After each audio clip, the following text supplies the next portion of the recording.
Assalamualaikum warahmatullahi wabarakatuh. Semangat pagi mahasiswa di 4K3 Universitas Balikpapan yang berbahagia.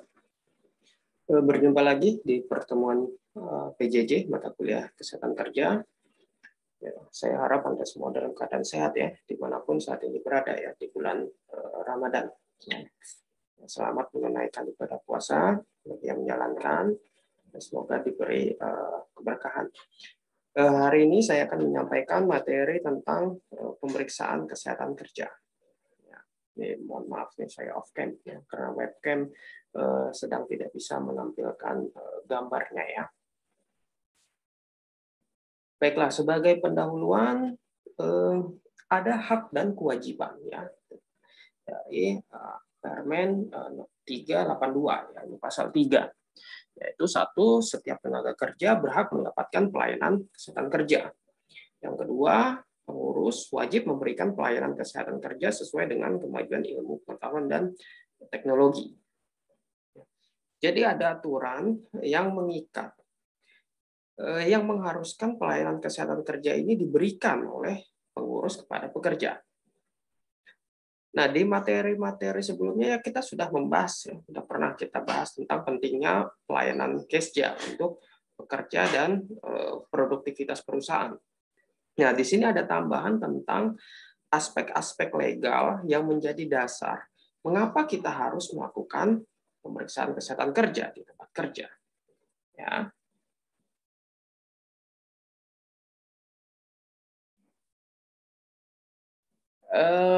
Aspek perundangannya adalah ini ya. Undang-Undang Nomor 1 Tahun 70 Pasal 8 ya, pengurus wajib melakukan pemeriksaan awal, pengurus wajib melakukan pemeriksaan berkala, kemudian Permen 280 ya, pemeriksaan kesehatan meliputi awal, berkala, khusus ya. Kemudian ada juga tentang dokter pemeriksa kesehatan, kemudian Permen 382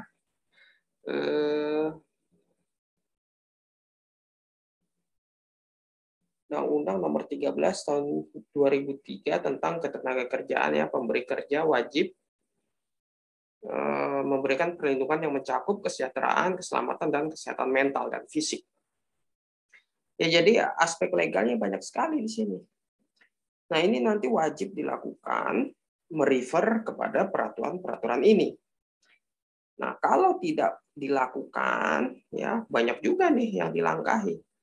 Ya, akhirnya nanti Anda juga bisa kena sanksi ya sebagai pengurus K3 di perusahaan. Nah, di Permen 280 itu dijelaskan tentang kewajiban pemeriksaan kesehatan kerja awal, berkala, khusus. Nah, awal itu pre-employee ya, sebelum masuk gitu. Ya, kalau berkala itu dia sekurang-kurangnya itu 1 tahun sekali. Ya, kalau khusus itu kalau tenaga kerja mau masuk kembali kerja setelah kecelakaan kerja ya, atau setelah dirawat yang lebih 2 minggu. Gitu ya. Kemudian tenaga kerja yang usianya di atas 40 tahun. Ya, atau ada dugaan mengenai kesehatan si pekerja. Ya. Nah, di Permen ini itu juga dituliskan pemeriksaan kesehatan itu dilakukan oleh dokter. Ya, jadi saya notice duluan nih ya. Jadi kalau ada pemeriksaan yang tidak dilakukan oleh dokter, maka hasilnya tidak valid ya, bahkan menyalahi aturan. Nah, kalau sudah menyalahi dan something bad is going to happen ya, Anda itu tidak dilindungi oleh undang-undang. Nah, pelayanan pemeriksaan kesehatan kerja ini ya banyak sekali bentuknya.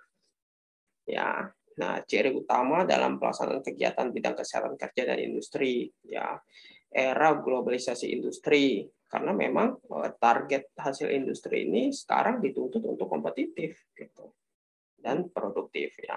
Kemudian tenaga kerja ini aset perusahaan. Ya, sumber daya penentu jalannya industri ya, bukan sekedar mesin gitu.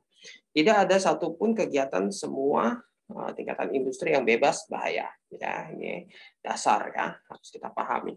Kemudian berguna untuk menjamin keamanan hasil produksi dengan meningkatkan kinerja dan produktivitas kerja. Ya, kemudian juga citra perusahaan ini penting. Ya, dari sisi perusahaan ini penting. Nah, kemudian jenis dan bentuk pemeriksaan ini disesuaikan dengan jenis dan kegiatan industri yang dilakukan. Ya, jadi sangat-sangat tergantung dengan sektor industri mana Anda bekerja nanti, gitu. Sehingga pemeriksaannya nanti disesuaikan. Ya, saya kalau di perminyakan itu ada tes hernia. Ya, jadi cek tes kelamin. Gitu ya. Nah, mungkin dalam beberapa orang atau calon pekerja merasa risih untuk dilakukan pemeriksaan kelamin, ya kan? Nah, tapi karena ini dia di kegiatan industrinya yang membutuhkan dan atau mempunyai risiko hernia, maka terpaksa itu harus dilakukan. Nah, berbeda halnya misalnya Anda bekerja di sektor perbankan ya atau asuransi lah gitu ya. Apakah tes hernia, tes kelamin itu dilakukan? Mungkin bisa opsional saja gitu ya. Jadi tidak semua pemeriksaan itu harus dilakukan tanpa melihat sektor industrinya gitu ya. Tapi nanti ada pemeriksaan-pemeriksaan yang kita mengikuti dari peraturan Menteri Tenaga Kerja, gitu ya. Ada juga nanti, tapi itu kita jadikan sebagai basic. Ya, artinya itu memang harus dilakukan dengan tambahan-tambahan. Ya. Kemudian melindungi tenaga kerja sehat, efisien, tetap dalam kondisi optimal, meningkatkan kinerja, produktivitas kerja ya. Ya, memang tugas kita di tempat kerja nanti ya bukan sekedar misalnya mengecek alat ya atau marah-marah gitu, kenapa nggak pakai APD ya, kenapa ini kecelakaan kerja masih tinggi gitu, tidak ya, tapi ini ya kita harus untuk melindungi tenaga kerja ini supaya kinerja dan produktivitasnya meningkat gitu ya. Kemudian merupakan bagian integral dari pelayanan kesehatan yang diatur pemerintah ya, tadi aspek legal ya sudah Anda lihat. Kemudian masih berorientasi penyakit ya, belum berorientasi sehat saat ini. Ya, jadi kita memang promotif preventif itu penting. Karena kalau sudah kuratif, artinya kalau kuratif itu ngobatin ya. Kalau ngobatin berarti kan sudah ada penyakit. Nah, itu mahal ya, itu mahal, itu susah dan banyak sekali implikasinya kepada operasional dari perusahaan gitu ya. Yang harus kita pegang, mindset pola pikir yang harus kita pegang adalah bagaimana si pekerja ini tetap sehat gitu ya. Jadi menjaga mereka tetap sehat ya, dari mulai kerja sebelum kerja sampai nanti gitu ya, mau pensiun gitu ya. Kemudian pengurus perusahaan berorientasi alat penyeleksi ya, bukan sebagai case finding atau kendalikan monitoring ya. Jadi memang pemeriksaan kesehatan kerja ini dianggap sebagai pembeda lah ya. Ya mungkin mindset kita seperti ini. Anda masuk ke suatu perusahaan pemeriksaan kesehatan kerja atau medical check up pasti di akhir kan. Pertama pasti tes tulis ya, mungkin tes tulis atau tes lisan gitu ya, atau seleksi administrasi lah gitu ya. Kemudian selanjutnya biasanya psikotes gitu ya, kemudian wawancara ya, tes wawancara dengan supervisor, manager atau HRD seperti itu. Nah di akhir biasanya baru medical check up, dan ini dianggap momok gitu kan, waduh katanya kita sudah melewati berbagai tes gitu ya, tinggal tes terakhir gitu ya. Nah, ini dianggap sebagai alat penyeleksi. Jadi ketika saat tes MCU tadi, ketemu pemeriksaan kesehatan yang abnormal, akhirnya dia tidak diterima. Seperti itu. Ya, padahal sebenarnya bukan seperti itu juga gitu ya, tapi sebagai case finding.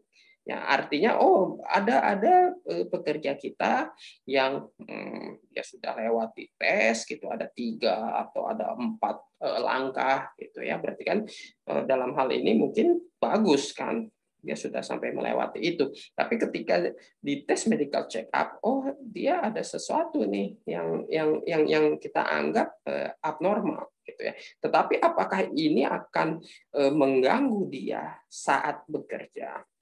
Ya, belum tentu, gitu ya, belum tentu juga, gitu ya. Ternyata memang pekerjaannya tidak membutuhkan kapasitas fisik tertentu seperti itu. Akhirnya ya bisa saja dia masuk, gitu ya, diterima. Tetapi ini, jadi harus dikendalikan dan monitoring, gitu ya. Nah, sekarang ini kan kesehatan kerja ini sangat-sangat gimana ya, awareness-nya itu masih kurang, gitu ya. Jadi memang pengurus perusahaan ini akhirnya berorientasinya pada seleksi ya, daripada kita melakukan pengendalian, monitoring, gitu kan.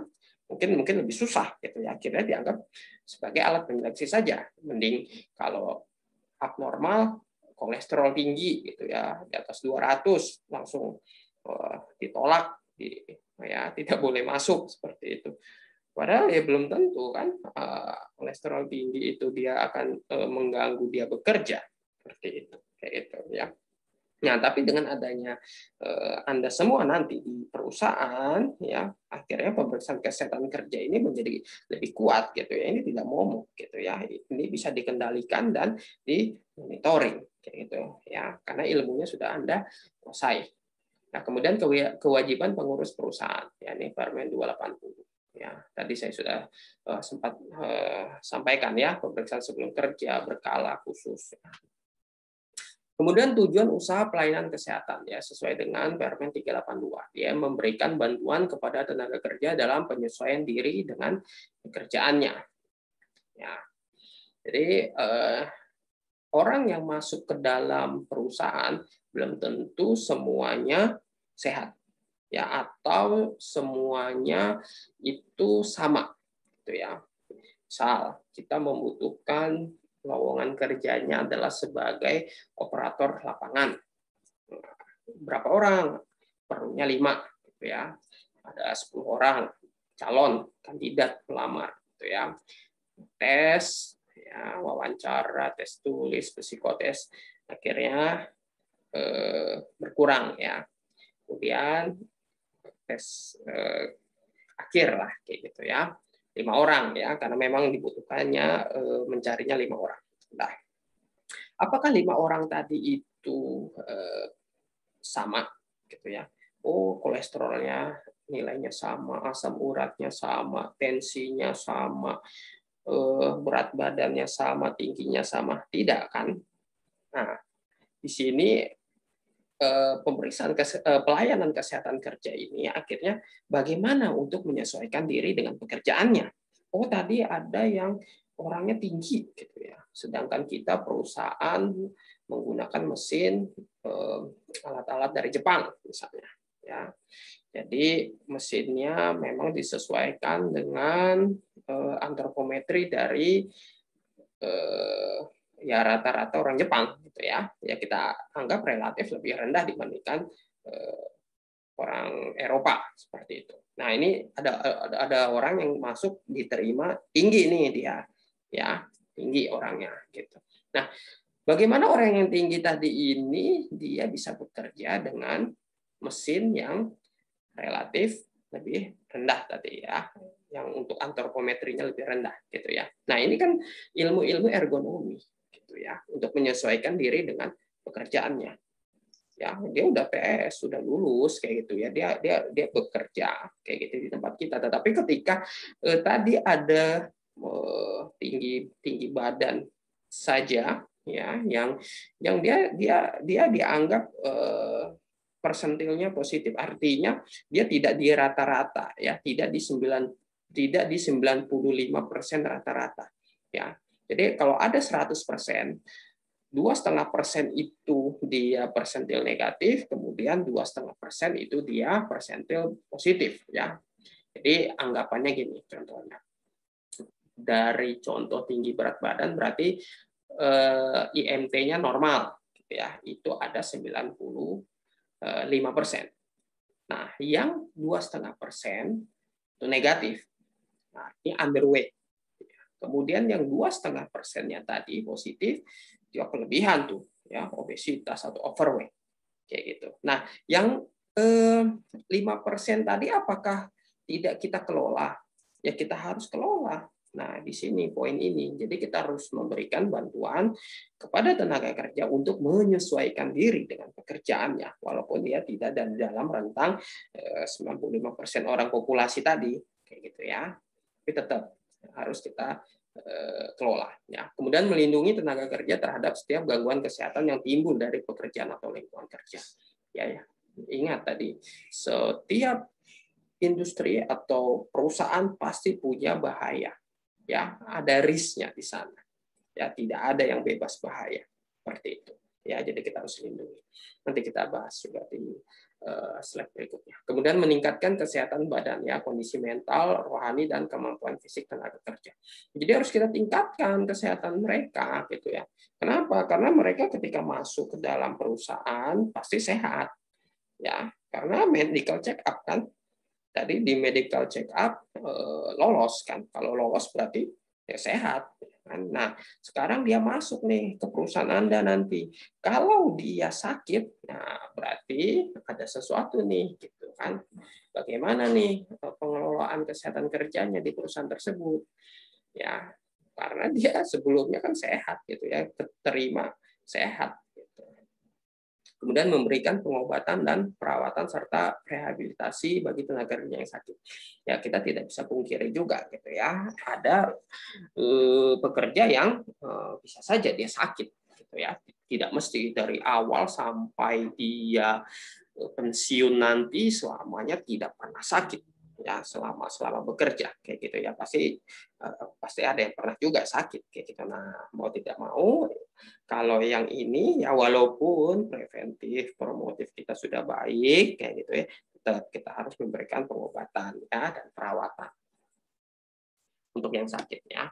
Kemudian pelayanan kesehatan yang dilakukan untuk pencegahan, diagnosis, menangani kecelakaan kerja atau penyakit yang berhubungan dengan pekerjaan, serta pemberian rehabilitasi terhadap pekerja yang mengalami kecelakaan. Ya, ini kalau sudah tadi ya, kalau sudah terjadi di tempat kerja. Ya, karena bagaimanapun potensi untuk kecelakaan kerja ini pasti besar. Ya tergantung pengelolaannya nanti ya. Kalau pengelolaannya bagus, walaupun sektor industrinya adalah high risk gitu ya, bisa saja kecil. Gitu ya. Kemudian salah satu lembaga ketiga di perusahaan ya sebagai sarana perlindungan tenaga kerja terhadap setiap gangguan kesehatan yang timbul dari pekerjaan atau lingkungan kerja.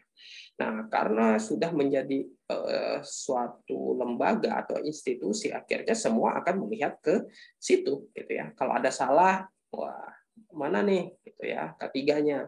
Ada yang ingin bertanya atau bingung gitu ya, pasti merujuknya ke si K3 gitu ya. Bagaimana nih gitu ya, karena memang sudah menjadi salah satu lembaga yang menangani tentang pelayanan kesehatan. Kemudian sarana penyelenggaraan upaya kesehatan kerja yang bersifat komprehensif ya, promotif, preventif, kuratif, dan rehabilitatif ya. Kalau rumah sakit ya, puskesmas itu lebih ya, sebenarnya mereka melakukan 4 ini juga ya, tetapi di lapangan akhirnya lebih kepada kuratif dan rehabilitatif. Nah, pelayanan kesehatan ya sesuai dengan Permen 382 dia mengharapkan promotif, preventif, kuratif, dan rehabilitatif. Jadi promotif preventif ini penting. Ya, ini selalu saya tekankan terus ya. Jadi kalau promotif preventifnya bagus, aman sudah, itu ya. Lebih tenang Anda bekerja, gitu ya. Karena memang tugas dari HSE itu banyak, ya. Kerjaan safety aja banyak, gitu ya. Nah, kalau kita melakukan promotif preventif yang baik, maka ini akan menolong gitu ya, menolong di OH ya, di occupational health ya, pekerjaan OH ini akhirnya menjadi tereduksi gitu ya. Nah, ini suatu gambar lah. Ya, kita lihat ini jadi status kesehatan sebelumnya. Artinya dia belum pernah bekerja, kandidat ya, employee. Anggapannya seperti itu. Gitu ya, atau dia sebelum mulai bekerja gitu ya. Shift-shiftannya kapan gitu. Ya, dia sehat. Bisa sehat ya, bisa juga tidak sehat. Gitu ya. Ya tergantung nanti ya. Misalnya HIV/AIDS sehat nggak? Kita sudah bicara tentang masalah HIV/AIDS ya kemarin. Nah, HIV/AIDS ini kan abnormal, ya, dia penyakit, berarti dia tidak sehat. Tetapi apakah dia boleh bekerja? Boleh kan? Orang HIV/AIDS boleh bekerja, ya, tapi dia tidak sehat. Gitu. Jadi status kesehatan sebelumnya dia ada poin-poinnya gitu ya, ABCD gitu ya, ada notes-nya ya, tidak sehat karena ini gitu ya. Kemudian masuk ke tempat kerja. Nah, di tempat kerja ada pajanan kerja dong. Ya, kalian kan akan menilai gitu ya. Apa bahaya potensialnya gitu ya. Hygiene industry ya, kita sudah belajar tentang itu. Bahaya potensialnya apa gitu ya, ada 5 gitu ya, fisik, kimia, biologi, ergonomi, psikososial kayak gitu ya. Nah, apakah ini akan mengganggu kesehatannya? Bisa ya, sangat bisa terjadi gitu. Akhirnya ada namanya ini kesehatan sesudah kerja. Ya, sesudah kerja ini ya baik dalam waktu shift ya, dalam waktu singkat per hari atau per rosternya berapa minggu gitu, atau sesudah kerja ini dalam ruang lingkup yang lebih besar. Pensiun misalnya, dia bekerja selama 30 tahun. Nah, 30 tahun terkena pajanan kerja, kemudian bagaimana untuk sesudah kerjanya?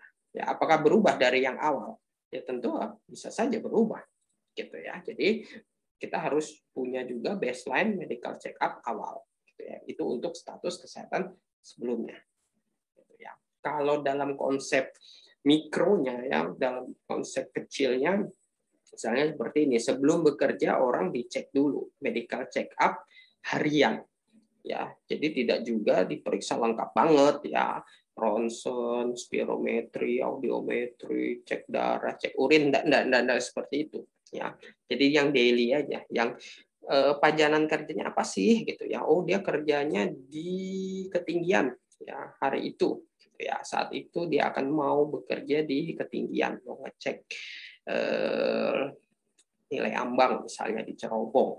Ya, itu kan berarti harus naik ke atas. Berarti ada bahaya risiko ketinggian di sana. Kayak gitu. Akhirnya untuk kesehatannya apa yang diperiksa? Yang diperiksa ya mungkin tensi, gula darah, gitu ya, tidak perlu ronsen, tidak perlu spiro, apalagi audiometri, ya kan? Nah, jadi namanya daily check up. Ya, itu ya tergantung dengan pajanan kerjanya. Kemudian nanti sesudah kerja, setelah dia melakukan hari itu, kemudian cek lagi gitu ya tensi gitu kan. Gimana nih tensinya tadi awal bagaimana gitu ya. Sekarang setelah bekerja bagaimana? Kita lihat gitu ya trennya. Seperti itu. Kemudian prosedur pemeriksaan tenaga kerja, perencanaan untuk pemeriksaan kesehatan. Jadi harus dibuat rencananya gitu ya untuk pemeriksaan kesehatan. Kemudian menyusun pedoman pemeriksaan kesehatan yang disesuaikan dengan kemampuan perusahaan dan kemajuan ilmu kedokteran. Ya, jadi harus ada pedomannya juga gitu ya. Kita nggak bisa bilang oh saya pengennya ini, gitu kan. Oh ini aja deh, soalnya pemeriksaannya murah gitu ya, dapat diskon, kayak gitu ya. Tidak seperti itu. Ya, jadi tetap punya pedoman. Jadi ketika Anda nanti melakukan pemeriksaan sesuatu kepada pekerja, kemudian terjadi ada ya ya ya ya bisa saja pekerja itu dia protes ya, resisten ya. Ya sama seperti yang contoh saya tadi, misalnya di perminyakan pekerjanya harus dicek kelamin kayak gitu ya. Wah, nanti kan dia waduh saya nggak pengen nih dicek sampai sejauh itu kayak gitu kan, saya mau ceknya yang biasa aja kayak gitu kan. Nah, kalau tidak ada pedomannya, Anda sulit untuk menjelaskan kepada si pekerja tadi. Ya, Anda bicara tentang bagaimana pentingnya risiko pekerjaan, bagaimana itu nanti akan capek di situ. Effort Anda akan habis terkuras di situ saja. Oke, tapi kalau sudah ada pedoman, ini enak gitu kan. Kalau udah pedoman itu kan dari atas sampai bawah semuanya udah komitmen. Oke, ya, jadi ketika nanti si supervisor bilang, oh ini orangnya hebat loh, jago loh, ini pengalamannya banyak, gitu ya. Ya jadi harus diterima lah ya, kasarnya seperti itu. Nah, tapi ternyata si calon pekerja tadi menolak untuk dilakukan suatu pemeriksaan tertentu, kayak gitu ya. Nah, Anda akan kesulitan nanti gitu kan kalau Anda bilang, oh dia tidak mau melakukan ini nih, saya tidak bisa approval kayak gitu ya. Wah, nanti kan ditekan tuh sama atasan ya, supervisor tadi kayak gitu. Ini harus diterima nih bla bla bla kayak gitu kan. Susah buat Anda posisinya. Tapi kalau Anda bilang, "Oh, ini kita punya pedomannya itu seperti ini. Kalau tidak sesuai dengan ini ya mohon maaf kayak gitu ya, bukan saya gitu ya." Nah, ini lebih mudah. Jadi ketika nanti Anda di perusahaan, Anda lihat dulu, dia punya nggak pedoman pemeriksaan kesehatan? Kalau belum punya pedoman pemeriksaan kesehatan, susun, gitu ya. Jadi buat. Gitu ya. Kemudian dalam waktu 2 bulan harus melaporkan hasilnya pada Dirjen Bina Lindung dan Depnaker. Ya, jadi memang pemeriksaan tenaga kerja ini rutin dilaporkan, gitu ya. Itu tugas juga. Nanti di P2K3 atau orang-orang nanti yang ditugaskan tentang ahli K3 itu dia ada ini untuk tugasnya ya untuk melaporkan kayak gini. Formatnya juga ada nanti. Kemudian cara penyelenggaraan atau bentuk pelayanan kesehatan kerja menurut 382 diselenggarakan sendiri oleh pengurus ya poliklinik perusahaan atau rumah sakit perusahaan. Jadi dia buat sendiri tuh gitu ya perusahaan X gitu ya. Untuk pelayanan kesehatan kerjanya saya bikin poli sendiri gitu ya, poliklinik sendiri, poliklinik rumah sakit X gitu ya. Misalnya di Jakarta itu dulu perusahaan Pelni gitu ya, perkapalan kayak gitu dia punya rumah sakit sendiri, rumah sakit Pelni ya gitu. Jadi untuk pelayanan kesehatan kerjanya mereka ke sana, refernya ke sana kayak gitu ya. Jadi itu namanya diselenggarakan sendiri oleh pengurus ya. Kemudian bagaimana nih untuk perusahaan-perusahaan yang mungkin belum bisa membuat poliklinik atau rumah sakit sendiri kayak gitu ya. Jadi menurut Permen 382 ini bisa mengadakan ikatan atau kerjasama dengan dokter atau pelayanan kesehatan lain. Ya, ini contohnya ya, JPK, dokter praktek swasta, puskesmas, poliklinik swasta, rumah sakit dan lain-lain. Gitu ya. Jadi boleh bekerja sama. Oh, saya perusahaan tambang di Kalimantan Timur ya, misalnya kayak gitu ya. Untuk pelayanan kesehatan kerjanya bekerja sama dengan rumah sakit X gitu ya atau puskesmas yang terdekat dari site-nya atau di kantor pusatnya kayak itu boleh tidak masalah ya karena memang perusahaan akan punya pertimbangan gitu ya kalau mau membuat rumah sakit sendiri atau poliklinik sendiri mampu enggak ya cukup enggak sumber dayanya gitu ya kalau memang hitung-hitungannya tadi oh dia tidak worth it nih untuk membuat sendiri ya tidak apa-apa gitu ya, tapi harus bekerja sama. Ya. Kemudian diselenggarakan secara bersama antar beberapa perusahaan, ya, rumah sakit pekerja, poliklinik kawasan industri dan lain-lain ya. Jadi boleh dibikin bersama-sama antar perusahaan. Ya, misalnya Pertamina ya. Nah, Pertamina ini kan banyak perusahaannya ya karena punya anak perusahaannya sendiri. Nah, anak perusahaan Pertamina tadi yang banyak itu membuat pelayanan kesehatan kerja juga gitu ya apa Pertamedika gitu jadi misalnya PHE ke Pertamedika corporate ke Pertamedika seperti itu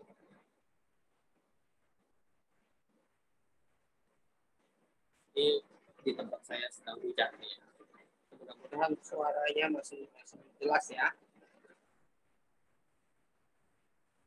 Nah, kemudian Permen 280 ini dia menuliskan pemeriksaan apa yang harus dilakukan. Jadi ini major, gitu ya. Secara aturan ya. Jadi secara aturan ini harus dipenuhi. Apa? Satu, pemeriksaan fisik lengkap. Jadi pemeriksaan fisik ini ya dari atas sampai bawah, gitu. Dari ujung kepala sampai ujung kaki. Bisa ya. Kepala, mata, telinga, hidung, tenggorokan, gitu ya, dada, perut, kaki, ya. Kemudian kesegaran jasmani, nah ini terkait kapasitas fisik. Dan ronsen, ya, ini pernapasan karena kita tahu route of entry ya dari bahan-bahan kimia itu paling banyak, paling besarnya memang lewat inhalasi. Ya. Kemudian laboratorium rutin, ya, ini darah, gitu ya. kemudian pemeriksaan lain yang dianggap perlu.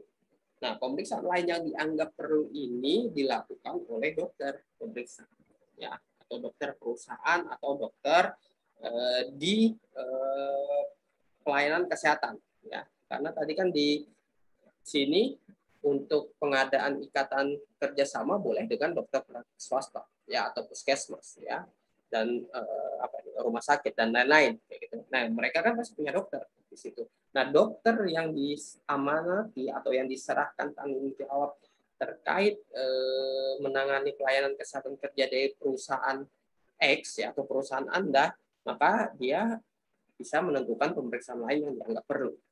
Ya, misalnya apa, gitu ya. Karena tidak mungkin cuma 4 ini aja, gitu ya. Anda bekerja di petrokimia, gitu ya. Ada bahan kimia, atau ada bising, atau ada apa yang ya anggaplah sekarang pandemi, masa pandemi kayak gini, ya, harus ada tesnya kan, gitu ya. Tapi masa cuma 4 ini aja, ya tidak kan. Nah, pemeriksaan lain yang dianggap perlu ini ditentukan oleh dokter tadi, gitu ya. Kemudian pemeriksaan kesehatan sebelum bekerja, ya. Nah, ini jadi dilakukan oleh dokter pada saat tenaga kerja sebelum diterima dalam pekerjaan. Ini per-employee tadi. Dan menilai kondisi pekerja dalam keadaan kesehatan yang optimal. Yang optimal ya belum tentu ya maksimal sehat gitu ya, karena memang harus disesuaikan dengan kerjaannya nanti. Tidak menginap penyakit menular, ya. Kemudian mengenal penyakit dalam keadaan dini, diobati, dapat bekerja sesuai dengan keahliannya. Data medis dasar sebagai pertimbangan kompensasi jika terjadi PHK. Data medis dasar kriteria mendapatkan asuransi. Ya, ini tadi sebelum bekerja tadi kan ada baseline, gitu ya. Ternyata nanti waktu pensiun hasil audiometrinya jelek, ya, tuli berat, gitu ya. Nah, asuransi atau kompensasi PHK akan bertanya, loh dulunya bagaimana? Jangan-jangan dulu memang sudah tuli nih, ya, karena terpaut usia gitu ya kan, pensiun kan pasti umur 55 kan, 60 misalnya profesor atau dosen. Nah, umur segitu kan pasti memang ada penurunan pendengaran yang bersifat fisiologis, ya, namanya degeneratif kayak gitu ya. Nah, membuktikannya ini data medis dasar, ya. Waktu awal kemarin bagaimana?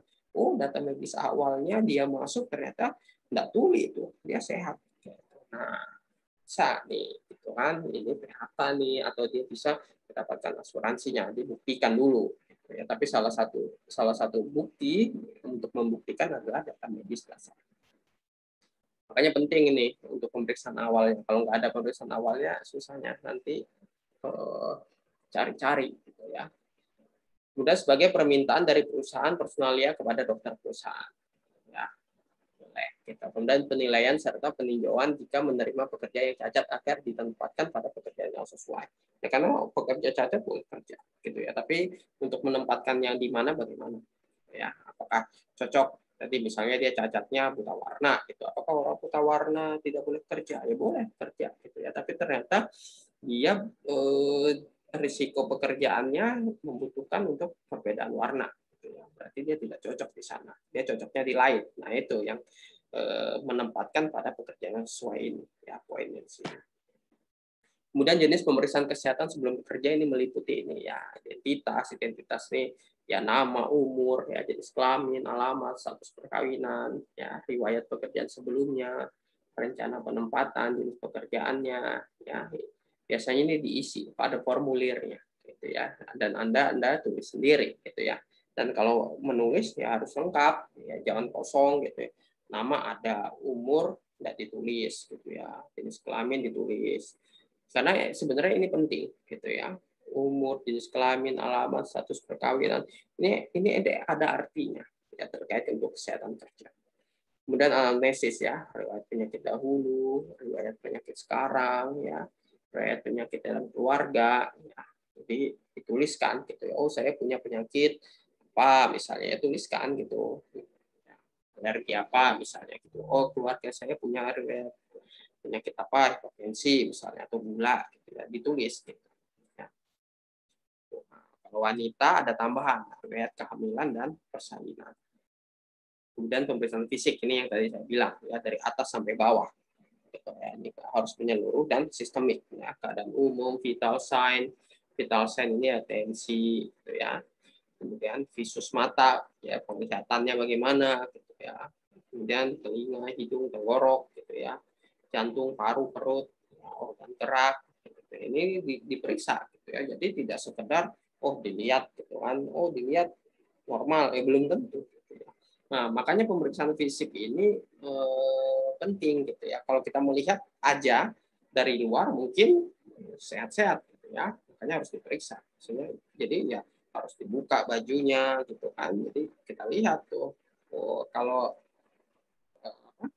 dia datang sehat, gagah kayak gitu. Wah, sehat nih ya. Tapi kalau kita tidak periksa ya dalam tanda kutip fisik gitu ya, maka kita anggap normal.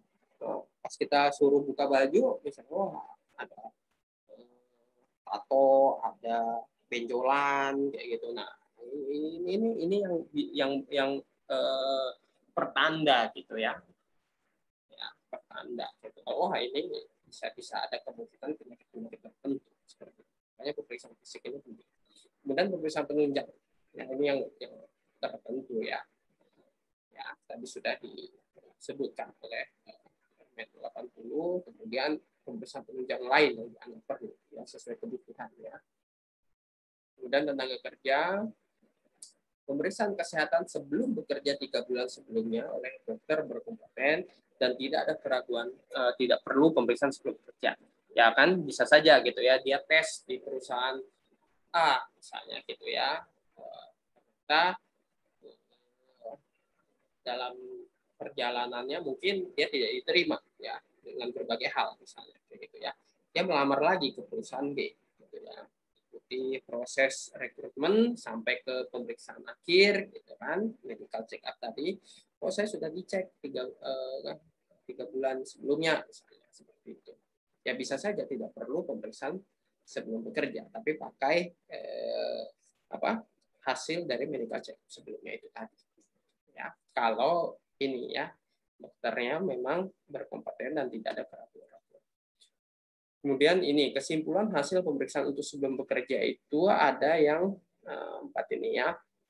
Jadi dia fit for duty ya, kemudian ada yang fit for duty dengan minor defect, kemudian ada yang limited ya, kemudian unfit. Ya. Nah, kalau dia fit for duty, dia bisa melakukan segala macam pekerjaan apapun ya, karena memang di sini dia tidak ada kelainan fisik yang mau dia ditempatkan dengan kapasitas yang besar atau pekerjaan-pekerjaan yang rendah sekalipun gitu yang tidak membutuhkan kapasitas fisik yang besar, makanya dia bisa saja gitu ya. Jadi dia semua jenis pekerjaan dia bisa ditempatkan ya, karena kalau pemeriksaan kesehatan ini kita terkait pemeriksaan kesehatan ya, jadi kita tidak menilai dia bagaimana nih dia di sana gitu ya, dia bisa kira-kira dia mampu enggak untuk menjalani ya, tidak sampai, maksudnya gini, pengalaman kerja, skill, kompetensi itu sudah di screening oleh HRD, oleh SDM gitu ya, kita hanya yang terkait kesehatannya saja gitu ya. Nah, kalau untuk kesehatannya nanti tergantung ke HRD tadi, SDM tadi ya, dia ditempatkan di mana. Kalau ditempatkannya tinggi, maksudnya kapasitas ya, di kapasitas fisik tinggi, ya menurut kita bagaimana dari sisi kesehatan? Dia bisa gitu ya. Ketika dia dipindahkan atau mungkin lowongan kerjanya tadi di kapasitas yang lebih rendah ya terkait fisik, ya karena dia tadi cocok untuk semua jenis pekerjaan, akhirnya dia bisa juga ditempatkan di sana gitu ya. Ini terkait kesehatan.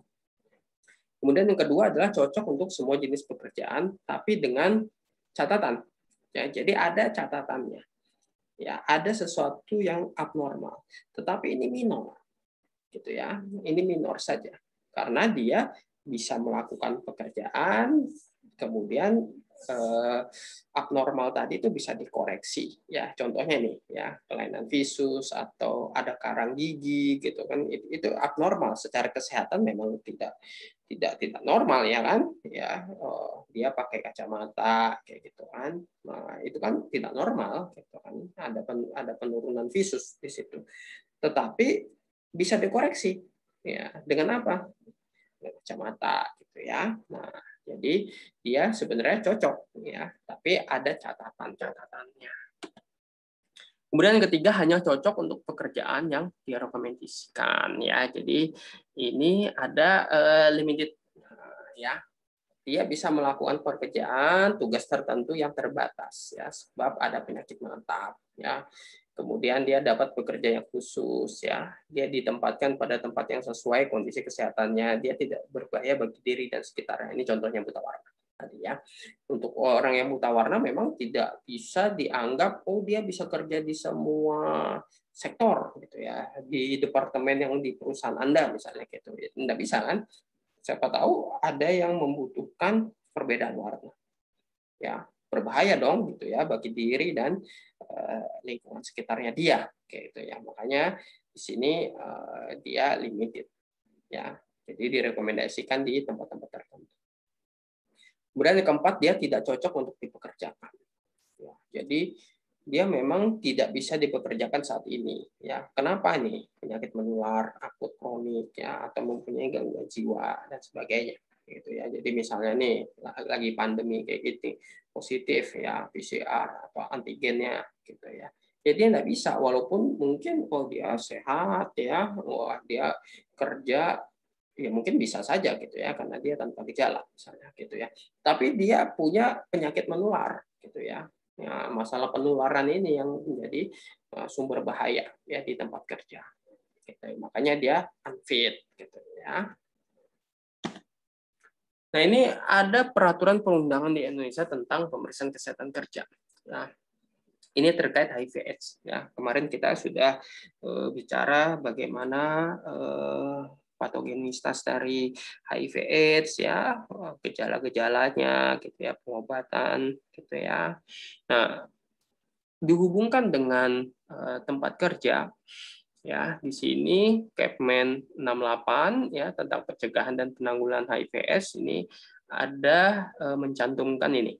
Jadi pengusaha dilarang melakukan tes HIV untuk digunakan sebagai prasyarat suatu proses rekrutmen ya, atau kelanjutan status pekerja. Ya, jadi di lapangan ya, saya tidak tahu juga ini mulainya kapan gitu ya. Jadi tes HIV ini dianggap sebagai penentu kelulusan orang. Ya, positif gitu ya.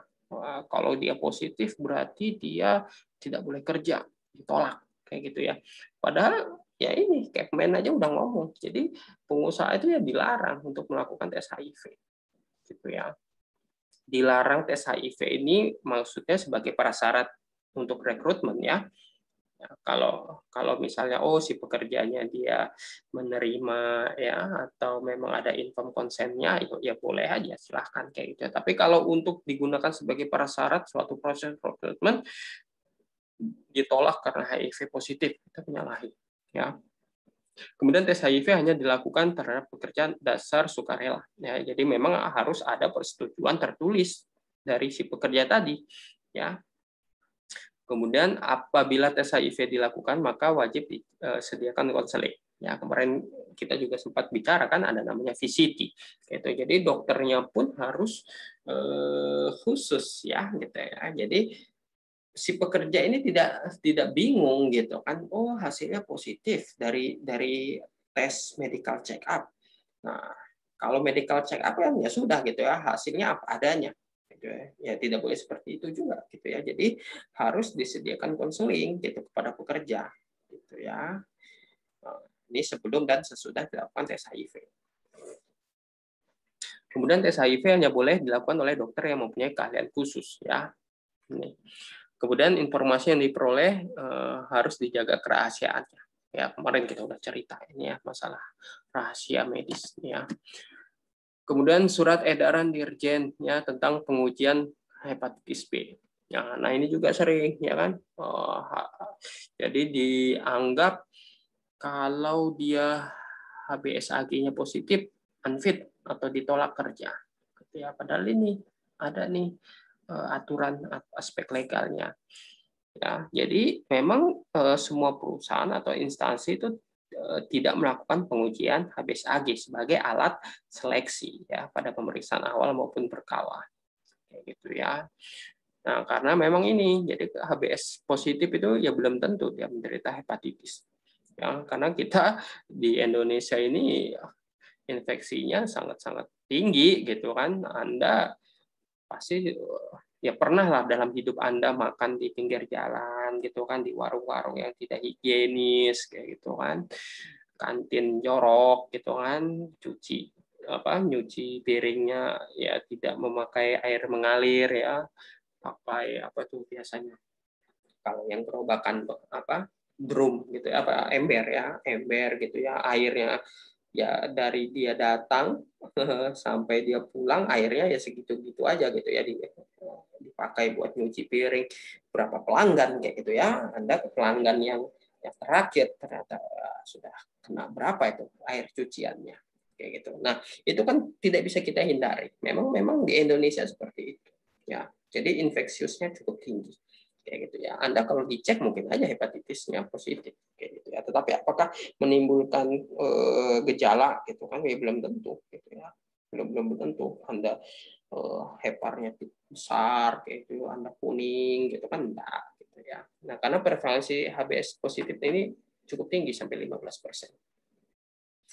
Kemudian penularan di tempat kerja tidak mudah karena mungkin melalui darah, ya tidak mungkin ya, kecuali di ini ya, di fasilitas pelayanan kesehatan ya. Ini bisa saja nanti kecelakaan kerjanya bisa dari darah gitu ya, misalnya perawat menyuntikkan obat kayak gitu atau ambil darah tertusuk dari darah pasiennya kayak gitu, akhirnya dia tertular dari pasiennya, bisa ya. Tapi kalau di sektor lain kemungkinannya lebih kecil. Nah, untuk pemeriksaan berkala ini dilaksanakan sekurang-kurangnya 1 tahun sekali ya. Boleh lebih cepat, misalnya 6 bulan sekali ya, karena memang perusahaan Anda lebih aware lah, karena tadi tenaga kerja dianggap aset kayak gitu ya, jadi dijaga banget gitu kan, atau risiko di perusahaan itu memang cukup tinggi sehingga harus pengendalian screeningnya ketat gitu ya. 6 bulan sekali ya boleh, silakan. Kemudian pemeriksaan penting untuk dapat mencegah timbulnya gangguan kesehatan ya sedini mungkin. Ya, memang buat itu tujuannya ya. Jadi screening duluan gitu ya. Kita kan bukan konsepnya, mindsetnya bukan ngobatin, dan konsepnya adalah bagaimana menjaga si pekerja tadi tetap sehat. Sehingga kalau ada penyakit sedini mungkin harus ditolong gitu ya. Oh, hipertensi tinggi nih gitu ya, dari tes tensi misalnya gitu ya. Wah, ya kita jangan sampai nunggu dia stroke dulu kan gitu ya. Kalau nunggu stroke itu ya ngobatin aja gitu ya. Ngobatin stroke juga bagaimana? Susah gitu kan, ya tetap gitu-gitu aja gitu ya, lumpuh separoh gitu ya, ya seperti itu, mau gimana lagi kayak gitu kan. Nah, jadi pemeriksaan tensi tadi penting untuk mengetahui sedini mungkin. Oh, dia punya hipertensi, ya obati hipertensinya, jangan sampai nunggu stroke gitu kan. Kemudian mempertahankan derajat kesehatan tenaga kerja sesudah dalam pekerjaannya ya, supaya tahu nih untuk derajat kesehatannya si pekerja tadi bagaimana. Oh, audiometrinya karena dia kerja di operator genset kayak gitu ya, tahun ini normal, tahun besok normal, 3 tahun kemudian kok sudah ada penurunan ya dari hasil audiometrinya. Nah, berarti kita harus menjaga nih derajat kesehatannya, apa nih program-programnya gitu ya. Karena kemarin dia normal-normal terus nih tahun-tahun sebelumnya gitu ya. Kemudian berguna untuk mengetahui cara pemajanan dan pengendalian faktor risiko PHK ya, biomonitoring biasanya. Kemudian jika ditemukan kelainan, perusahaan wajib menindaklanjuti. Ya, karena kadang perusahaan tidak melakukan apa-apa atau dianggap tidak peduli dengan pekerja, ya karena memang tidak dilakukan pemeriksaan berkala. Jadi perusahaan juga bingung kadang, kita melakukan apa ya, kita harus ngapain gitu kan? Ya karena memang entry point-nya nggak ada. gitu ya. Nah, kalianlah ya sebagai yang mengerti tentang kesehatan kerja, ya personil HSE di perusahaan yang bisa memberikan rekomendasi kepada pimpinan perusahaan. Nah, ini kesimpulan ya. Jadi sehat perlu tindak lanjut ya. Perlu tindak lanjut dari segi pekerjaannya karena kita memang populasinya pekerja. Ya, kalau dokter di rumah sakit atau di puskesmas ya sehat gitu ya, surat keterangan sehat dikasihan sehat gitu ya, atau misalnya dia punya kelainan gitu ya, perlu pengobatan ini minum obat ini gitu ya, kontrol berapa minggu lagi gitu ya. Tetapi karena kita populasi pekerja, kita perlu tindak lanjut dari sisi pekerjaannya. Ya, jadi tidak hanya dari kelainan medis yang ditemukan. Nah, jadi ada kelainan yang ditemukan dapat mengganggu keselamatan kerja. Ya, bisa saja nanti dia ternyata dari hasil pemeriksaan medical check up atau dari rumah sakit dia ada sakit pernafasan gitu ya, infeksi saluran pernafasan akut nih gitu. Diobatin gitu ya, kasih antibiotik, dikasih anti radang ya, kemudian ya kalau ada batuk dikasih batuk kayak gitu kan, obat batuk gitu ya. Nah, itu kan dari sisi medis. Bagaimana dari sisi pekerjaannya? Ya, bagaimana pajanannya, ternyata ada bahan kimia di sana yang akan memperberat. Atau ternyata sama dokternya dikasih obat yang ngantuk nih, ya obat batuk yang bikin ngantuk gitu ya. Nah, bagaimana ini nanti dari sisi pekerjaannya? Bisa mengganggu dia kerja nggak? Atau bisa menimbulkan kecelakaan kerja nggak? Ya bisa saja kan, gitu ya. Nah, ini yang perlu tindak lanjut dari sisi pekerjaannya. Jadi tidak melulu soal medis. Ya.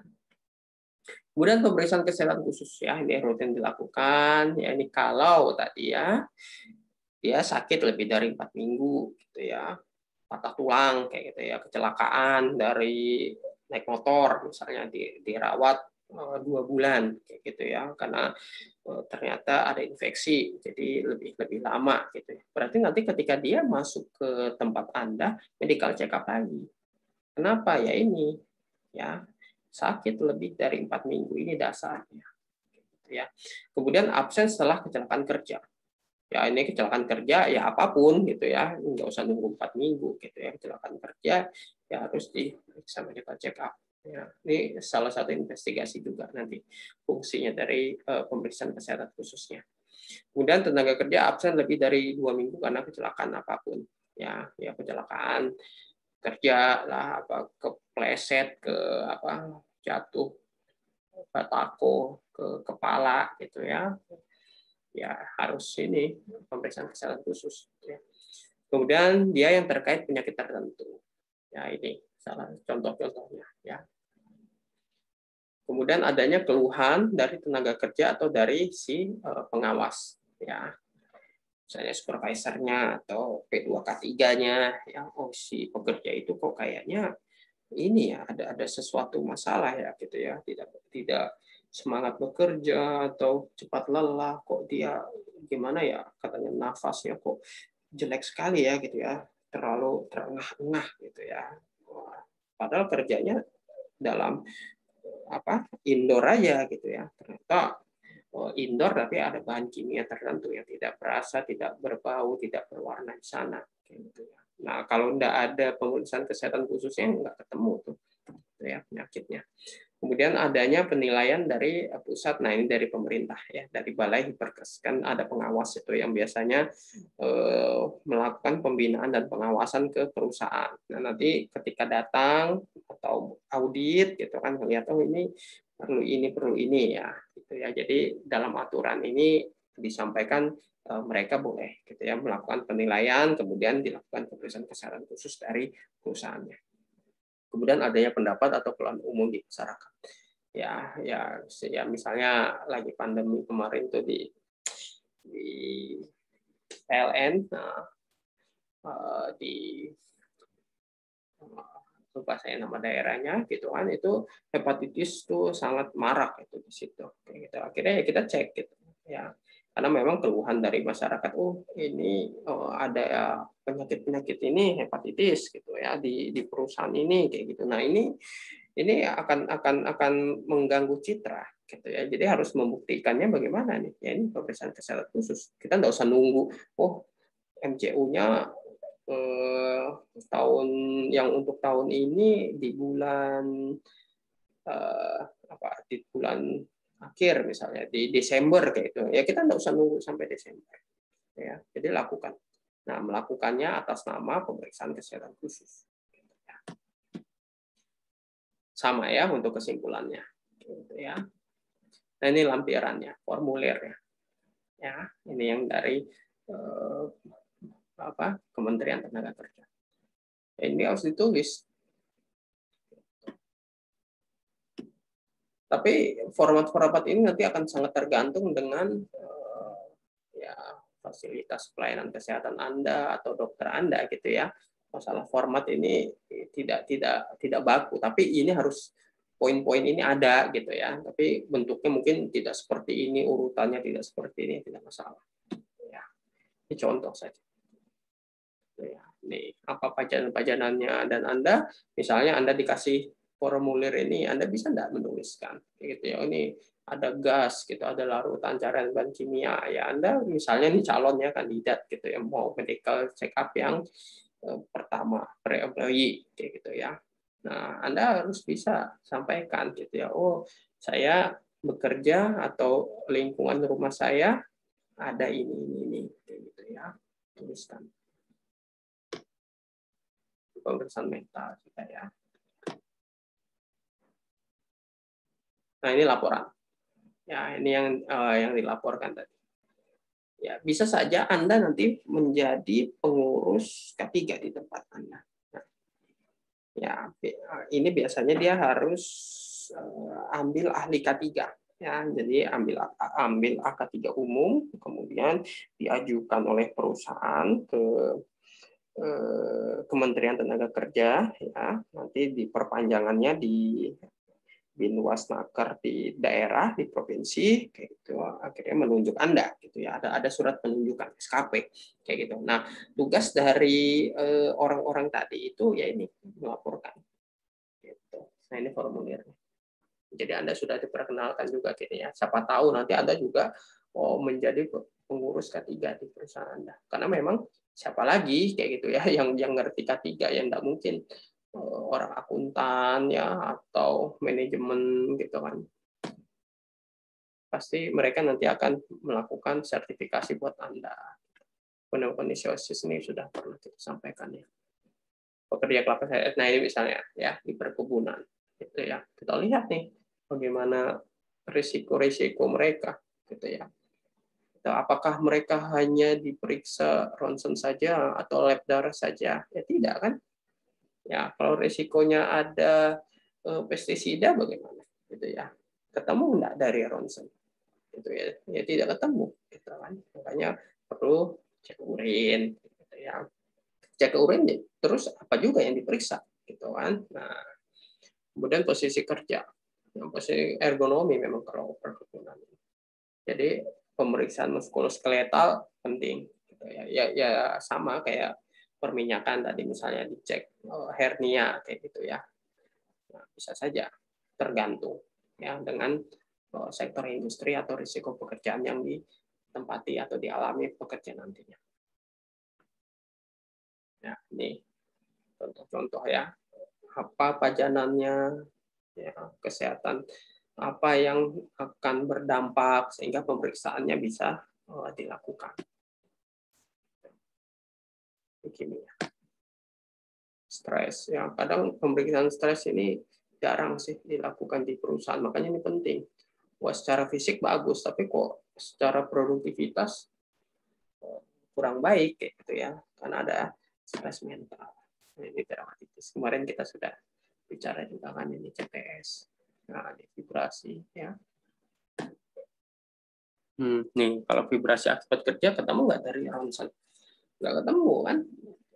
Makanya pemeriksaan fisik juga penting. Ya mungkin itu yang bisa saya berikan hari ini ya. Mudah-mudahan materi ini bermanfaat ya. tetap sehat, tetap semangat. Ya, jumpa lagi di pertemuan selanjutnya. Ya, wabillahi taufiq wal hidayah. Assalamualaikum warahmatullahi wabarakatuh.